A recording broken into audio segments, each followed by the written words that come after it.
Good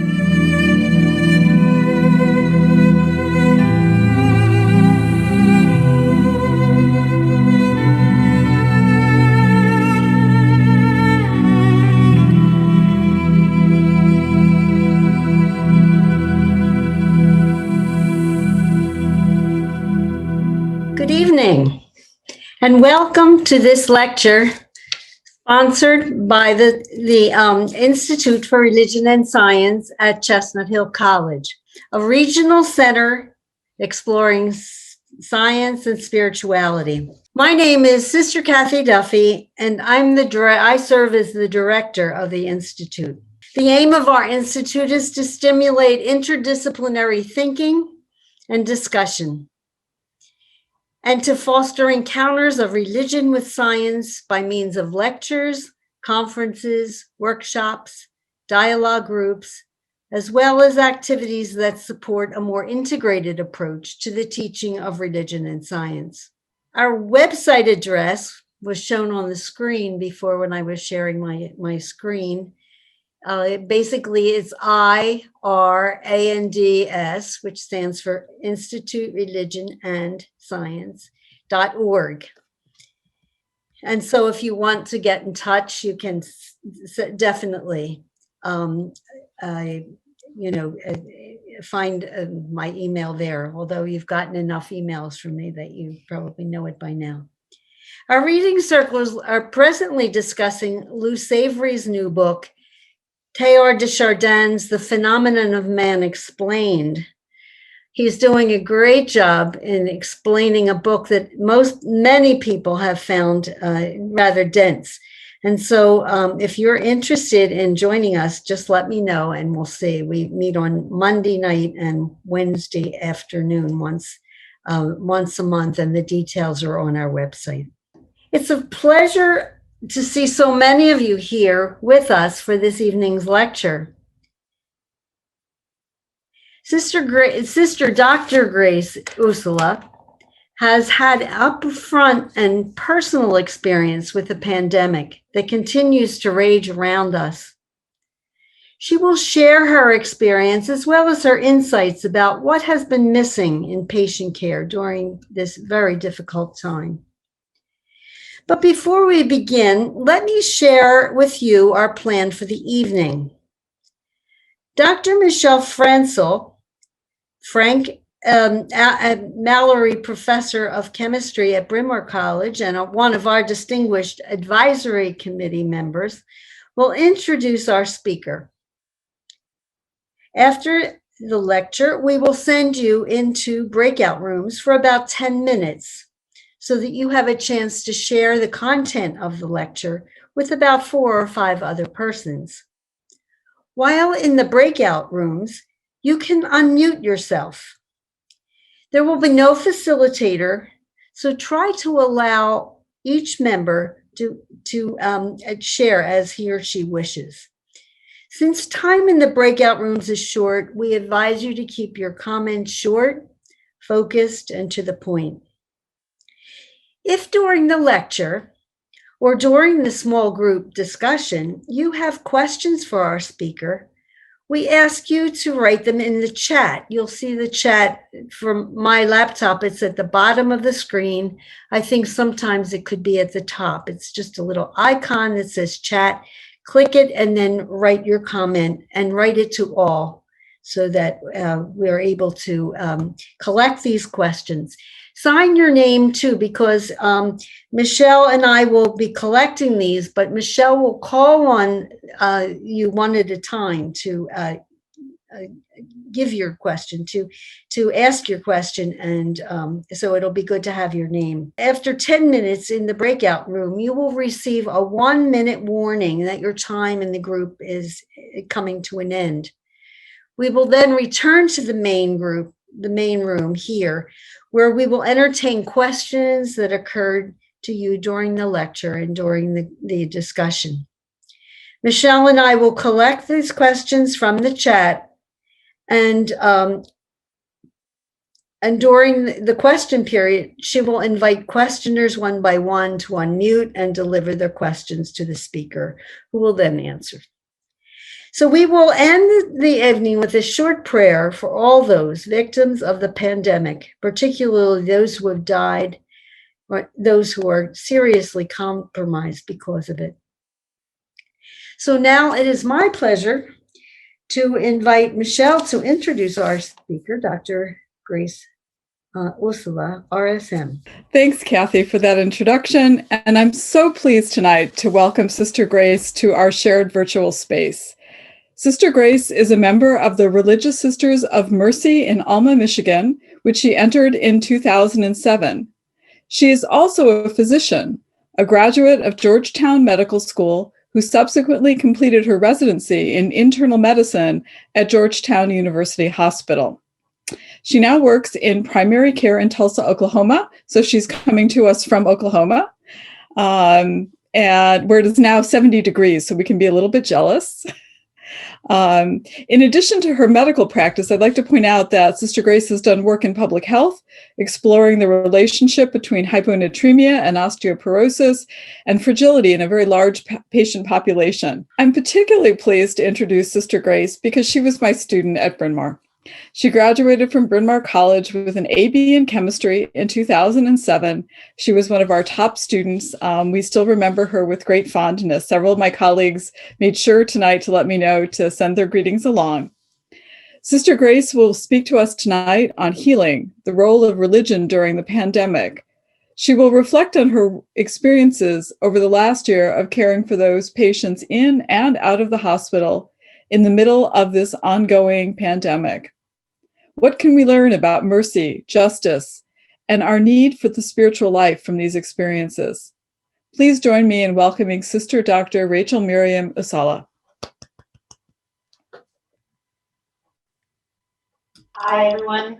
Thank you for that wonderful, warm introduction, Sister Dr. Duffy and Michelle, Dr. Francel. I'm very grateful. So first of all, I just wanted people to know that I'm offering this presentation for the 500,000 Americans who have died during COVID. I'm making an act of religion just now. So hopefully by the end of this presentation, you'll know what I mean. I have no financial disclosures. I've taken a vow of poverty. Anyway, so during the first half of 2020, I functioned as a senior internal medicine resident on the hospital wards and in the medical intensive care unit.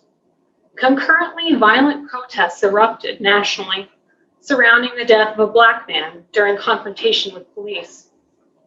Where I lived and worked in the Washington, D.C. area, curfews were enforced to quell both mob violence and COVID-19 spread.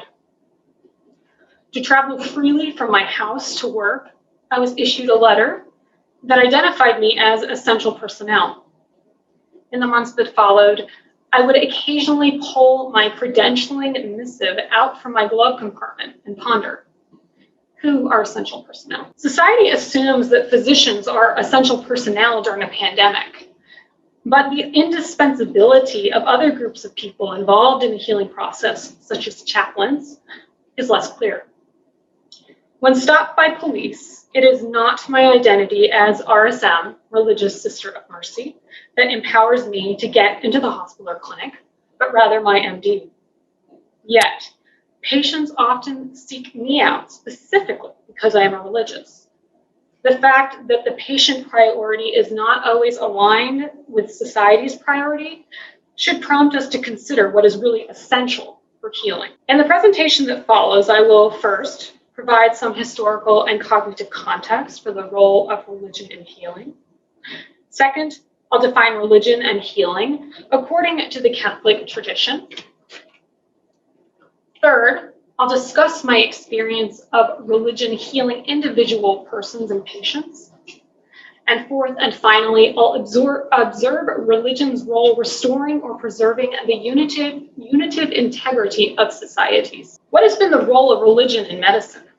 Even a brief survey of the history of humanity demonstrates that religion has had a respected place in medicine in a wide variety of cultures and circumstances. The first recorded references to medicine are detailed in the cuneiform writings of the polytheistic Mesopotamians. This is their writing below, who lived around 5000 BC in what is present-day Syria, Iraq, and southeastern Turkey. Hundreds of these tablets detail disease, diagnosis, and prescription of drugs and magical spells for treatments. Sin is considered the root to sickness, and therefore confessions are numbered among the recommended treatments.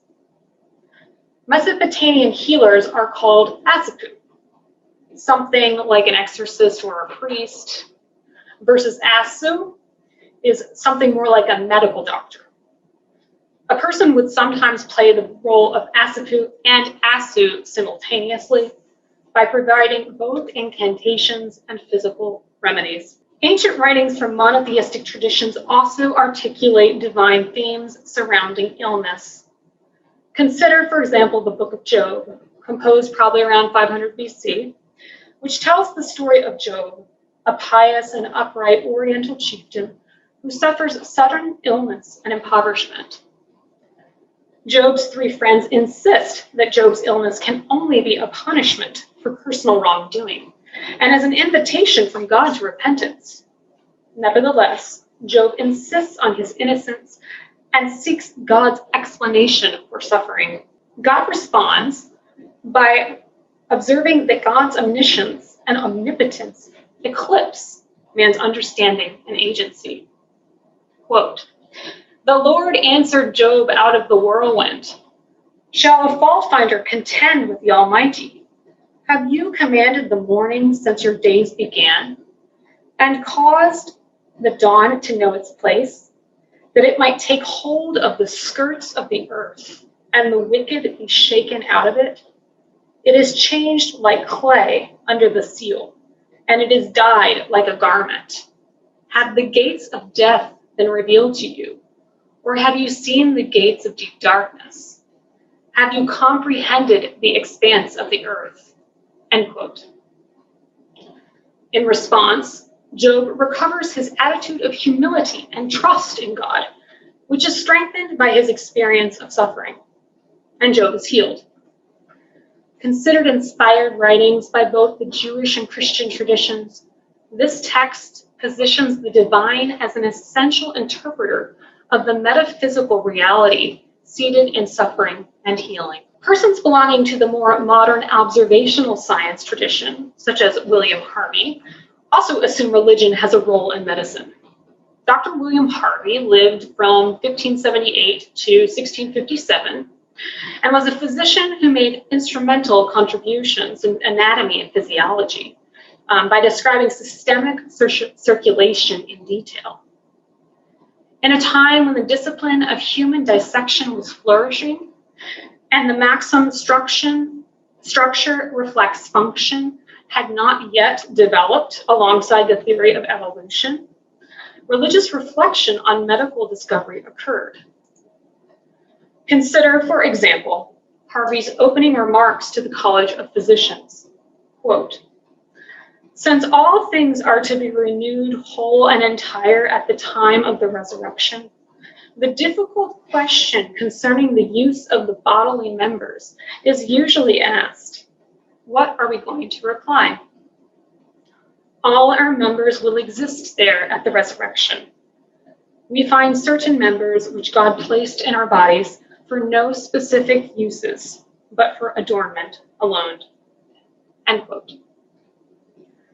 This quotation demonstrates that in the 1600s, the movers and shakers of modern medicine accepted religious speculation in their field, even during a professional gathering of physicians. It is not my purpose by giving these examples to detail the history of medicine, but rather to highlight that religion and medicine have coexisted harmoniously in a variety. Yet, this harmonious coexistence of religion and medicine has not always been my experience. Working during the pandemic in a hospital as a medical resident physician, I have been approached and asked to leave the floor because visitation is not allowed. My religious habit signaled to the healthcare worker that I, mistaken as a chaplain, was out of place on the front lines of the pandemic. As an ASU physician, I belonged in the wards, but an ASAPU religious healer, I was a third wheel. Unfortunately, even after having graduated from medical residency and now practicing independently as a board-certified internist in Muskogee, Oklahoma, I meet the occasional patient who says, "I didn't know you could be a doctor and a nun." I'm meeting many of them for the first time via video encounter because the patient is at home quarantined with COVID-19. Go figure. Encountering a nun doctor via video visit during a global pandemic raises eyebrows.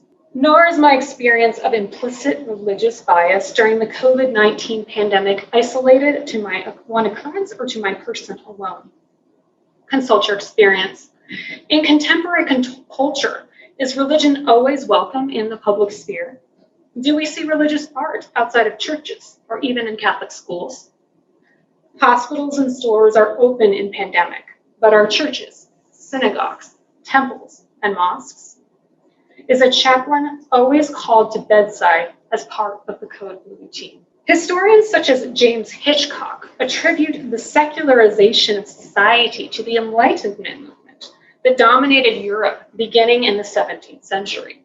Quote, "The unfolding of history has said to demand the adaptation of doctrine to changing times, whether or not this was done consciously. It owed much to the Darwinian evolution. Modernists tended to a radical historicism, believing that it was impossible to transcend the limits of one's own age, and that attempts to do so were illusory. The historic creeds could not remain permanently valid, since they expressed merely the times in which they were formulated." End quote. Let's step back a minute to digest James Hitchcock's analysis of modernity. Essentially, what he is asserting is that the Darwinian theory of evolution is being applied not only to explain the development of species over millions of years, but also to explain the development of religious doctrine. Such an application of the theory of evolution deserves a talk unto itself.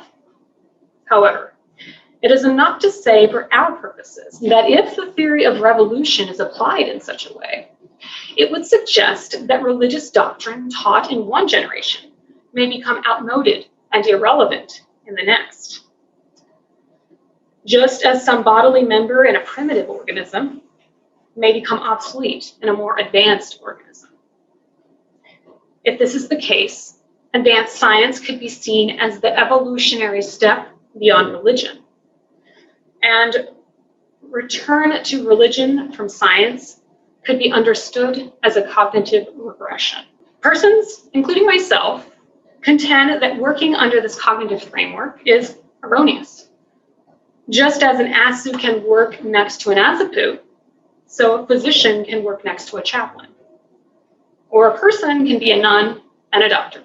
John Henry Newman defended the notion that religion and science can coexist and cooperate. An Anglican convert to Catholicism living between 1801 and 1890. He argued that religion is not a development from science, but rather a completely different order of knowledge. Quote, "Granting that divine truths differ in kind from human, so do human truths differ in kind from one another. If the knowledge of the Creator is in a different order from the physical, so is physics from history, history from ethics," end quote. Religion differs from science, but it can coexist with science and logic because religion's realm is outside science's realm. Further, if there is a superior being that sustains the universe and serves as principal end and good of all, it is absurd to place God outside of the scene of wounded creation. Consider what John Henry Newman says is the cognitive consequence of admitting the existence of God. Quote, "All that exists as contemplated by the human mind forms one large system or complex fact. Knowledge forms one whole because its subject matter is one, for the universe in its length and breadth is so intimately knit together that we cannot separate off portion from portion, operation from operation. Amid a God, and you introduce among the subjects of your knowledge a fact encompassing closing in upon, absorbing every other fact conceivable? How can we investigate any order of knowledge and stop short of that which enters into every order? All true principles run over with it. All phenomena converge to it. It is truly the first and the last." End quote.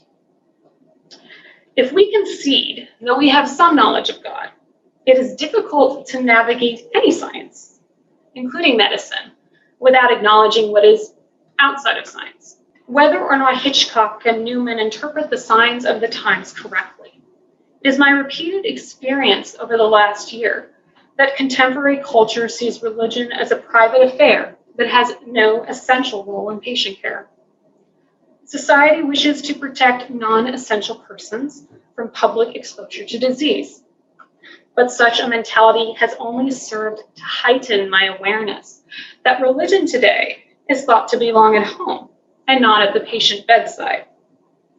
As both a physician and a religious, I'm sometimes felt pressure to take sides with either science or religion.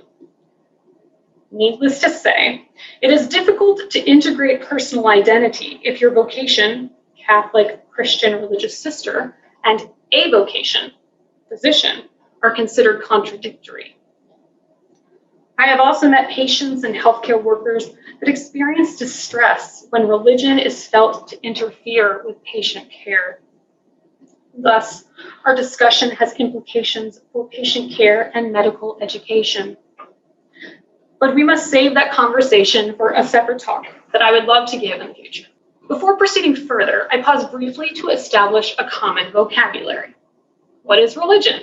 What is healing? If I polled the group, it is unlikely that everyone would give the same response. To have any meaningful discussion or dialogue, each participant must define terms. Even if there is disagreement among participants about the correct definition of those terms. I fully disclose that the definitions that follow and my examples proceed from my understanding of the tradition of Catholic Christianity and modern medicine.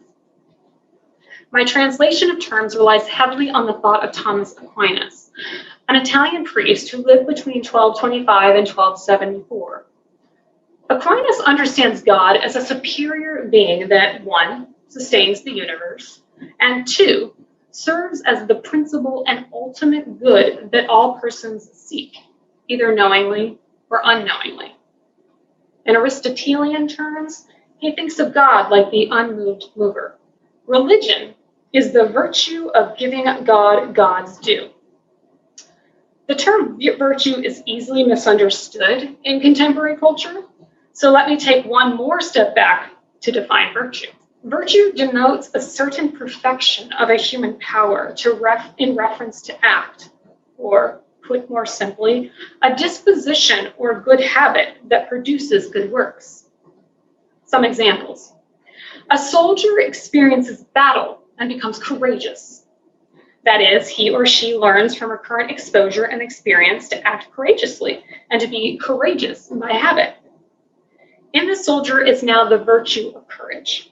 His or her power of acting is perfected by the habit of courage. He or she can activate his or her potential for courage and act courageously when needed during combat. Another example. The virtue of justice is the disposition or habit of giving to each the right, or what is due. A judge moderates multiple court cases and becomes just. That is, he or she gains the experience to act justly. Religion is actually a virtue related to justice, analogous to a person being just by giving the right, or what is due, to another person. So a person is religious by giving God God's due.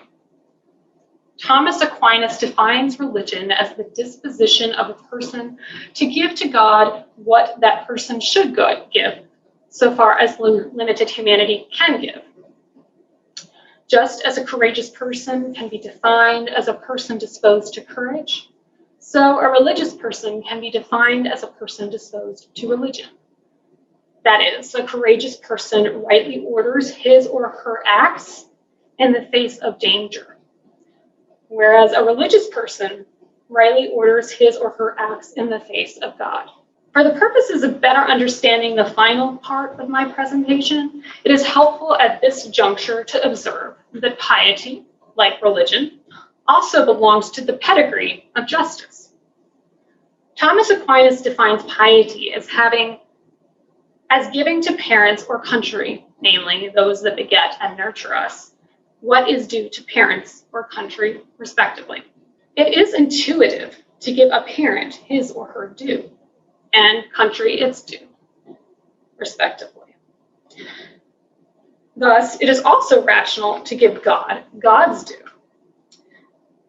And this is just an art history aside. If you note, this is from the Sistine Chapel, and Michelangelo used anatomy and put it into his art. So this is actually the brain. And if you look, you can see actually the cerebellum and the frontal lobe and the temporal lobe. So he had actually integrated anatomy into many of his masterpieces. Because we talk about religion and spirituality as interchangeable, let us also pause to distinguish a spiritual person from a religious person. Spirituality concerns the means that an inferior subject uses to experience a superior object. In contrast, religiosity concerns the end, the relationship between the inferior subject and the superior object. A spiritual person has the disposition to experience something higher than him or herself. On the other hand, a religious person has the disposition to something greater than him or herself. A spiritual person is disposed to study the divine, whereas a religious person is disposed to worship or serve the divine. A demon is spiritual, but not religious, whereas a guardian angel is spiritual and religious. The concept of liturgy or ritual worship is often used interchangeably with religion. However, because the virtue of religion involves a person's relationship with God, ritual worship is too narrow an idea to encompass the idea of religion. There are both interior and exterior acts of religion. Thomas lists devotion, prayer, adoration, sacrifice, oblation, tithe, profession of vows, oath, obedience, piety, and gratitude among the acts of religion. Many of these acts of religion, of giving God God's due, are done outside of liturgy and can be done in quarantine or in a patient's room. And this is just another aside. This was Holy Week during the pandemic, and essentially they had the Good Friday service with just the priests. And so this is a huge national basilica, and it was empty except for the priests celebrating. Now, how do I define healing?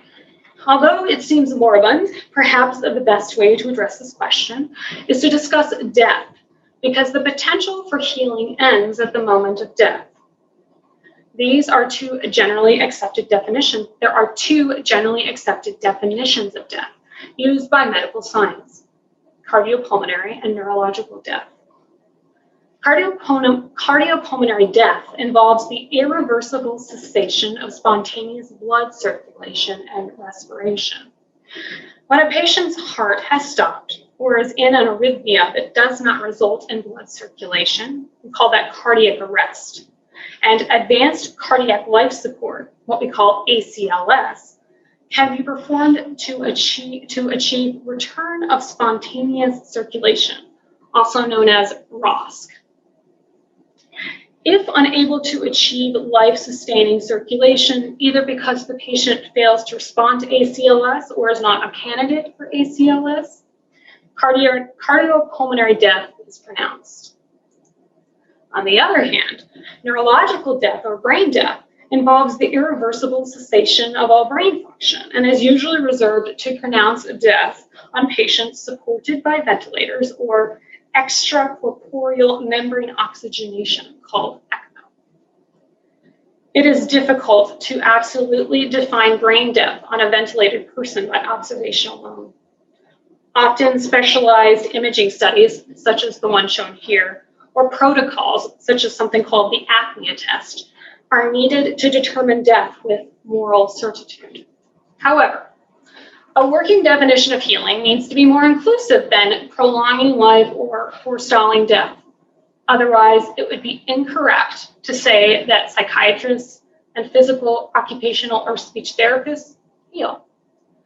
What do cardiopulmonary death and brain death share? It is an oversimplification, I agree, but we can say that both states lack unitive integrity. That is, the potential for healing is gone at death because the parts of the organism are no longer functioning in an integrated way. And that which animates an organism and distinguishes it from a group of organs is absent. For another analogy that might be helpful to understand the concept of unitive integrity, consider our solar system. The solar system has unitive integrity. The planets are united in their common orbital focus. That is, the solar system is characterized by unity. Further, the planets orbit in an integrated way, that is, with right relationship to the other planets. Thus, the system is also characterized by integrity. If understood as that which preserves or restores the unitive integrity of a person, healing can be mediated by a variety of activities. Surgery can heal by removing a diseased organ to preserve the functioning of the organism at the expense of one of its parts. Pharmacology can heal by promoting a wholesome chemical environment for metabolism. Performing ACLS protocols can heal by restoring function of the heart for systemic circulation and oxygen delivery to tissues. I observe that many of my examples of healing through medical science target the various parts of the system or the interaction between parts. That is, healing with medical science restores or preserves life of the organism by preserving or restoring integrity.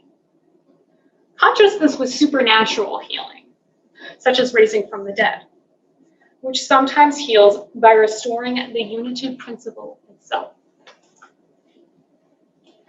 Thomas Aquinas says of the word religion that it may be derived from the Latin infinitive regulare, to bind together. Wherefore Augustine says, may religion bind us to the one Almighty God. This is another cultural side. I'm not the only one that has thought about being bound to God as cosmic. In his masterpiece, The Divine Comedy, Dante artistically describes heaven as a planetary system with 9 spheres and God as the orbital focus. How does religion heal? More closely binding a person to their ultimate end and good, which is done by exercising the virtue of religion, strengthens the united integrity of a person. But trying to explain further how religion heals is analogous to trying to explain how a mother's close presence nurtures a newborn. At the birth of the child, we healers do our very best to keep the mother with the child, because that interaction seems to make the child's introduction to the outside world smoother. Thus, for any further explanation of the healing power of religion, with Job I answer, behold, I am of small account. What shall I answer thee? I lay my hand on my mouth. I have spoken once, but I will not answer. Twice, but I will proceed no further. Now that we have a common vocabulary, it is easier for me to translate how I experience religion healing at the level of individuals and societies. I'll start with the story of the patient I didn't heal. Mrs. M was my patient on the hospital wards around April 2020. She would look up from her bed and see this. She was hospitalized not specifically because she had COVID, although she was COVID positive, but because she needed an organ transplant. Unfortunately, after a prolonged hospital stay assessing her candidacy to get a transplant, she became too sick. and thus the medical team could not offer her an organ transplant. She would die. She was too encephalopathic to understand this decision, and thus it was my responsibility to help communicate this decision to the family. Breaking the bad news to family that their loved one is not going to get an organ transplant is hard. But the task before me seemed impossible. I was to communicate during a Zoom call with 3 daughters who hadn't seen their mother in weeks that their mother was now going to die without seeing them. Their mother, my patient, was COVID-19 positive, and thus, 1, unable to have visitors, and 2, could not be discharged to an inpatient hospice facility. Nevertheless, my task of communication was done. Subsequently, the daughters shared with me that the patient's husband, their father, was currently intubated at a different hospital with COVID-19 pneumonia. He was not expected to live. At the end of the virtual meeting, I asked the daughters what their mother was like before she became confused. Was there anything I could do for her to help her prepare for death? The eldest daughter, the spokeswoman of the group, told me that Mrs. M was Catholic Christian. Could the patient receive last rites, also called the sacrament of the sick? My heart leaped for joy that there was some type of healing that I could extend to my patient and her family. After signing off Zoom, I called the hospital chaplain and explained the situation. The voice on the other side of the phone said, "Chaplains don't visit patients with COVID-19. Crushed, I hung up the phone. I rotated off that floor and never saw the patient or talked to the family again. I would look for the patient's name on the hospital census occasionally. After that, while I was caring for other patients, I would say a prayer for her and for her family. Eventually, I saw that Mrs. M had died. This experience demonstrates what is probably happening all over the country and world. Even before pandemic, chaplains were underutilized as a resource to facilitate healing. Consider this 2018 text from the American Medical Association Journal of Ethics. Today, quote, "Today, clinical chaplaincy remains an underutilized resource in healthcare, as patient spirituality continues to be an area that clinicians do not discuss as often as they should. This finding is disappointing, given the potential benefits of integrating patient religion and spirituality into clinical practice by improving empathy, building trust, and understanding behaviors.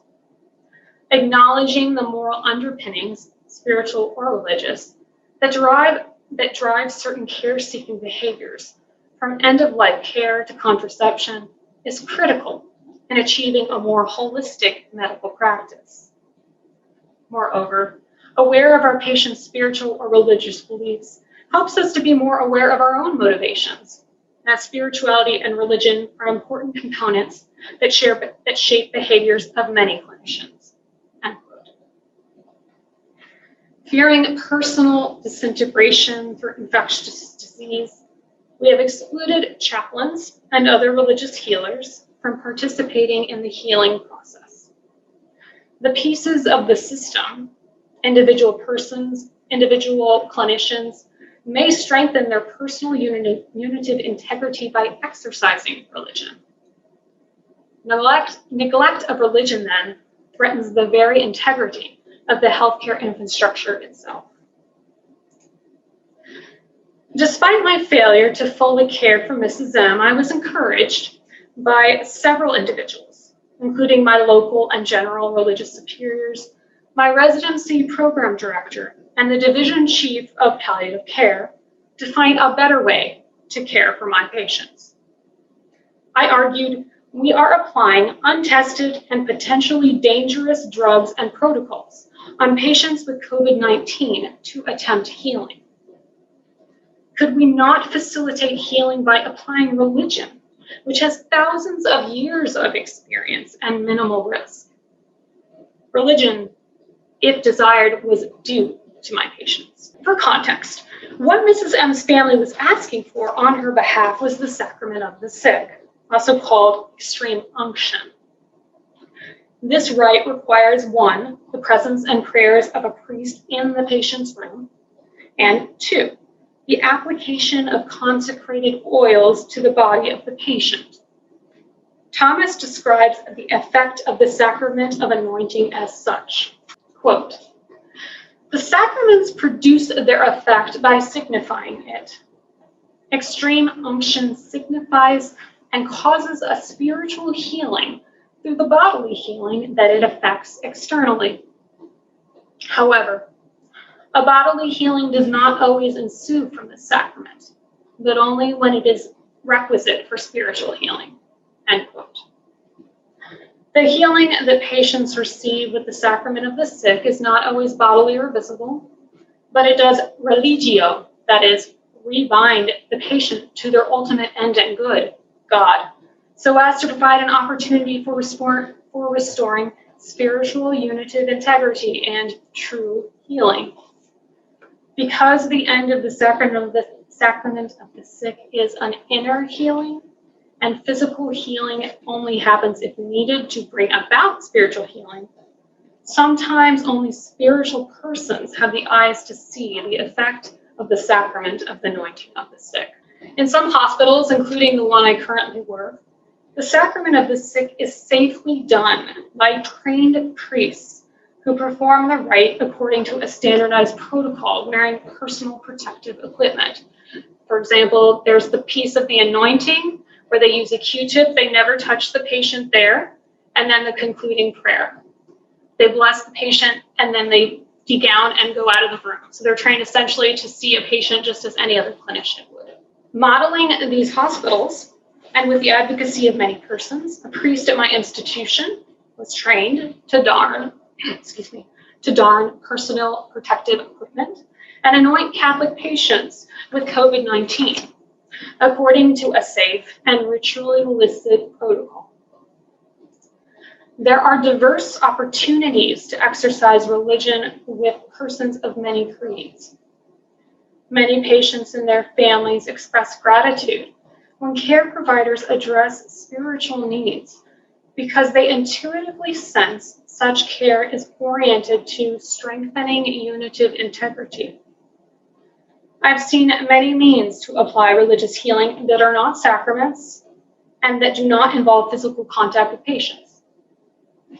An iPad, for example, can be an instrument for a patient and chaplain to interact. Pictured here is one of the stellar Georgetown internal medicine residents working with a priest chaplain to get a patient's family on Zoom. The patient was dying of COVID. So the family watched as the priest chaplain administered the sacrament of the sick for their family member with COVID. A tree is known by its fruit. On occasions like this, when religion is exercised, unitive integrity is strengthened among the healthcare team. On this occasion, an ASU and an ASAPU worked together for the good of the patient. I'll close my presentation by proposing how to extend healing to communities. As pandemic disrupts worship, racial riots and political vitriol shake civil society. Social distancing is well named. Fear alienates persons from God and from one another. Pandemic has been a force not only of physical illness, but also of social illness. And fear of physical disintegration through COVID-19, while attending to physical bodies, we have neglected fragmented communities without a metaphysical center or orientation. We try to restore and preserve the integrity of society with politics and law, which are both good, but incomplete. Society collapses if a metaphysical respect for persons grounded in belief in a divine creator and theology is not sustained.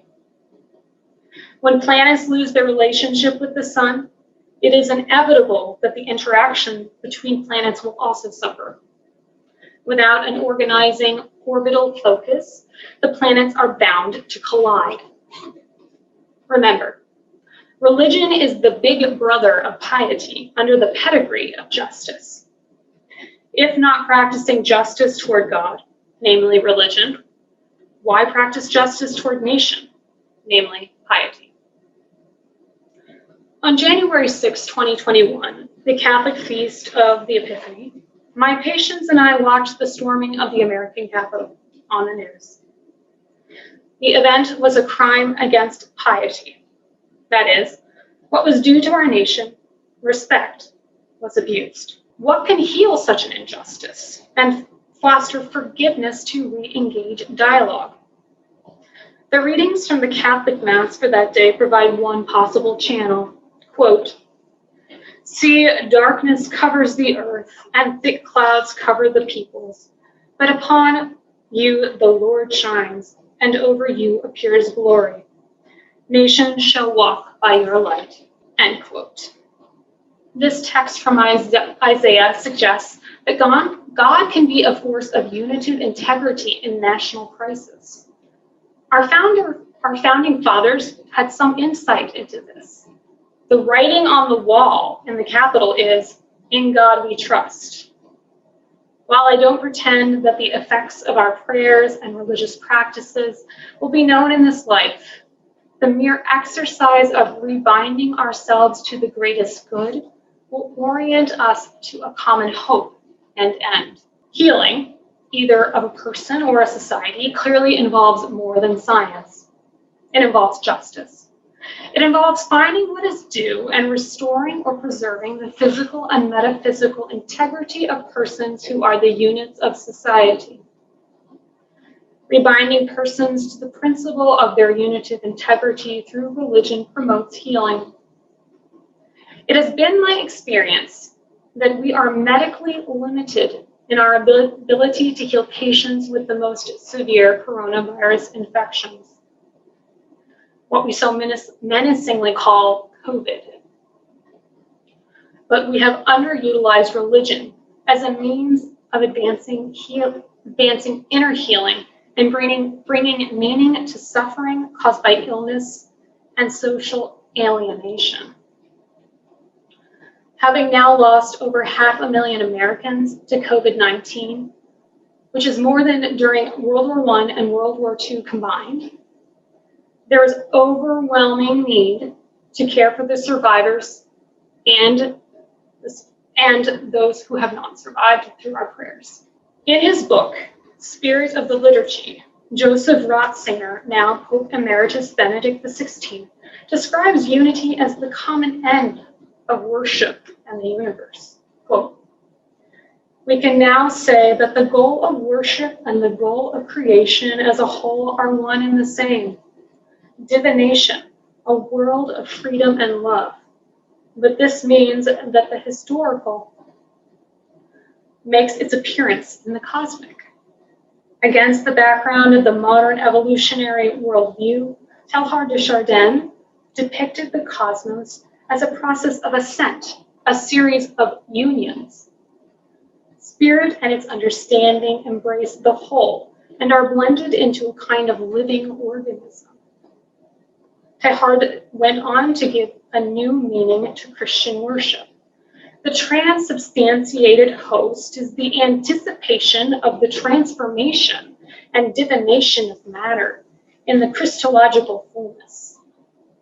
In his view, the Eucharist provides the movement of the cosmos with its direction and anticipates its goal, and at the same time urges it on.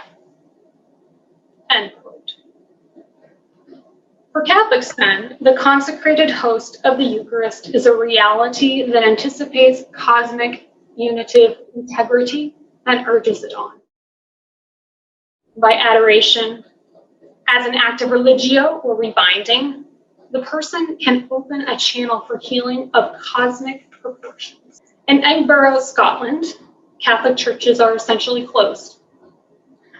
Recognizing that their local faith community in Edinburgh had unmet religious needs during the pandemic, my fellow religious sisters of mercy took action. Every Sunday afternoon now, the public can safely participate in Eucharistic adoration from the sisters' convent window. As the pandemic continues, I challenge you to address the religious needs in your communities creatively and compassionately. Invite the divine to the patient's bedside, into your homes, and into the public sphere. Thank you. Thank you. I really love that definition that underscores the ligare part of things. As a chemist, you will remember ligands, right? That the things that bind and the ties that bind us. So we thank Sister Grace for this presentation, and I've put people into breakout rooms. There are 4 or 5 people in each room, and in a minute I'll send everyone off to their spaces. And I encourage you to put the questions into the chat in the main room, because if you share them in your small group, we don't see them as a whole. So type them in. We've got several questions in the chat right now, and a couple people have sent them to me as a direct message. So I'm going to open the rooms, and I encourage you to have a wonderful conversation, and I look forward to the questions afterwards. Clemens, do you want to unmute yourself and ask? Yes. Hi, sister. I was just thinking that when I look at the topic, I say like the role of religions. I was thinking maybe it would be like I don't know, maybe before I'm a lay person, so I'm not a religious. And I was thinking, would it be like if we think a little outside the religious room, because religious realm, because lately, especially in the last 4 years, the word religion, especially during this January 6th thing, made me think of a lot of division. Because like religion, I know that you put down Augustine, may religion bind us to the one mighty God. But in my personal experience among all our communities, sometimes we feel like our God is different, so different than our religion, even though we are both Catholics. And it's kind of like difficult to bind us together. I don't know. I'm sorry, I'm digressing. So I was thinking maybe if we think along the line of how would our Christian faith be influencing our attitude towards this COVID-19, that kind of thing. That would be, maybe that's a different subject, but that's just maybe not a question, maybe just my thinking. So let me just see if I could formulate. So you're asking in terms of that there seems to be a lot of division associated with religion, and how to kind of put that in context of what I was talking about. It's true. I think part of the problem is this, as I talked about, this sense of the subjectivity of religion, that evolutionary, that cognitive regression I was talking about. So part of the problem is that everyone is afraid to actually approach, the fact that there is one God, so there is a right answer. And so I think part of that is that people are afraid to approach that and to tell someone else, I think you're wrong. And so I think we never get into serious conversations, and we never resolve these divisions because we never have them. Because we've all essentially decided, we don't want to touch that topic. So I'm not going to say your religion's wrong. So part of it is a misunderstanding. I think people aren't communicating about what they actually believe. And I think when people start talking about that, you would be surprised, how much people share in common.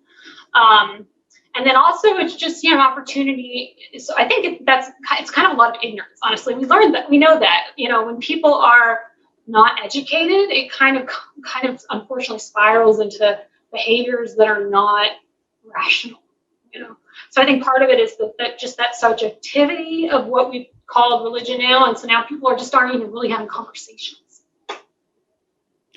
Yeah, I wonder too a little bit about Pope Paul VI at the closing of the Second Vatican Council talked about how both science and faith carry the lamp for truth, and that's something that binds us. and pulls this together. You know, John Henry Newman keeps talking about how science and religion are different spheres, but I kind of feel like, you know, they share they're overlapping spheres in ways that. Yeah, no, certainly they do. I mean, they both. So the thing is, they both belong. Like for me, it's like they're both created by God. So they both follow like the same rules. They just address different like spheres of understanding, if that makes sense. So it's more like that they don't contradict each other, but yeah. Aquinas would say they can't contradict each other, right? Aren't different. It's just about different things. Like you wouldn't approach history the same way you would approach science. Yep. So yeah. So it's the two pieces. I'm gonna go argue that science is a form of prayer in a couple of weeks. We'll see how that goes. Could I jump in quickly? Yes. Is that Frank? Yes. Go ahead, Frank. Yeah. I just wanted to share something that I found very, very relevant to the discussion and also very inspirational within Black and Brown communities, urban communities in Philadelphia, which I know well as part of this region. African American people, in some instances, have expressed great concern about getting the vaccine. And have come up with all kinds of narratives why they don't want to get the vaccines. So what the networks in Philadelphia, what the health networks in Philadelphia have done is to engage the Black church, which in urban centers like North Philadelphia are really integral. And so there is this partnership that is pretty awesome between health caregivers and primarily African-American clergy in Black churches to really prove catalytic with respect to getting these vaccines out to people who would normally push back.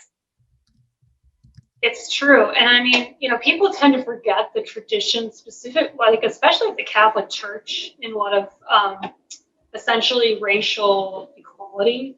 I just saw, what was the name of that person that we just saw a lecture about the Native Americans? Ptolemaio, yeah. So just the kind of, the churches understand the equality of persons longer than a lot of other cultures. Of course, there's been aberrancies in terms of people misunderstanding, but in general, there were Black priests thousands of years ago. So for a long time, religion has kind of been a force of binding together people who are of different races. Yeah, I think that Yvonne de Bruin wants to say something about religion and meaning making. Yvonne? This is maybe more a comment than a question, and maybe you addressed it, Sister Grace, and I didn't hear it. But from my perspective, whether you call it religion in medicine or spirituality in medicine, people today, whether ill or not ill, I think are looking for meaning. And when we can offer pastoral care in the hospital, whether it's to the patient or to the family, we help them to create meaning.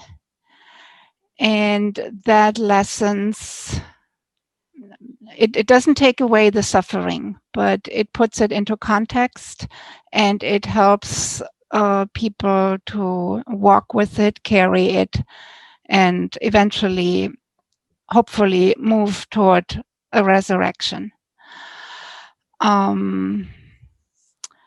So, for many, it's about the sacrament of the sick, and I myself have much benefited from it. But another reality in that is meaning making. And it's also for the physicians. They too suffer. The nurses, they too suffer whether it's COVID or not. There are just so many difficult things happening on a day-to-day on a hospital floor. And the religion in medicine is not only for the patients, but it's also for the staff, because if we want to have medical staff exercise their profession as a vocation rather than just a job, we need to help them to create meaning. And that's just another reason why we need religion and spirituality in the hospital. And we need to start really going upstream where the problem is, and at least halfway, the problem is in the medical school. It's not on the curriculum. And we need to do advocating for that it's getting on, and it's part of the residency and everything, so that we are truly moving towards an integral system in that regard. Yes, totally agree. And in fact, I invited invitation. I'd love to give a talk on that specifically because I've thought a lot about it. But then the other piece, I just want to mention a book that's coming out. I just heard this presentation from this gentleman named Far Curlin. He's at Duke Divinity School. There's an excellent piece. I had an excellent talk from him, exactly what you were talking about in terms of what physician burnout and how a lot of it is just loss of meaning. And that, people have lost their, it's very, I think you'll enjoy it. I would look that one up. Mm-hmm. It's a Far Curlin is his name. I can't remember what it's called. I can send, someone the name, but it exactly says exactly what you're talking about, is the need for return to meaning for the healthcare workers. Mm-hmm. Thank you. We can find a way to share that with people who would like to see it. Well, I think we're going to call an end to the questions here because we're coming to the end of our time, and we wanted to close this out with a prayer. So I'm going to turn it back to Kathy Duffy so that we can join together what we've heard today with an action. So Kay, you could begin. Good and gracious God, we come to you in our weakness. We come to you in our fear.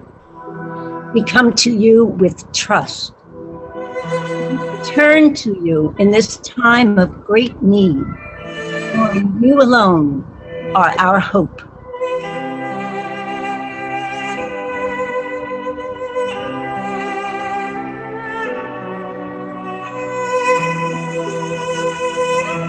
Bring healing to those who are ill. Protect those who are most at risk. Welcome those who have died into your eternal home. Bring wisdom to our doctors. Give understanding to our scientists. Give comfort to those who have lost a loved one. Endow all caregivers with compassion and generosity.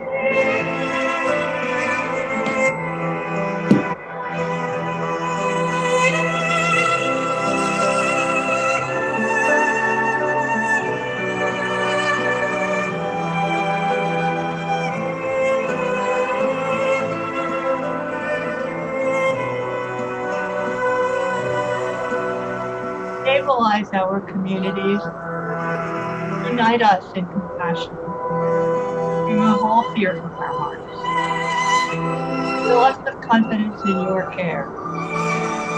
We trust in your presence with us during this time of suffering. Amen.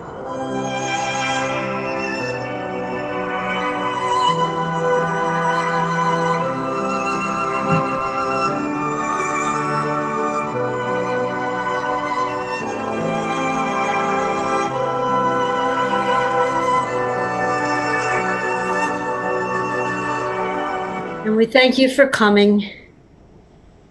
And we continue to pray for this pandemic, for those who are suffering the pandemic.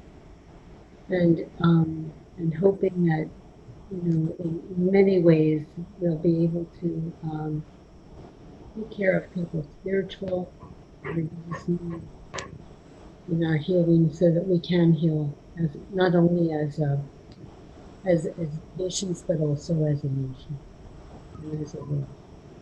Amen. Amen.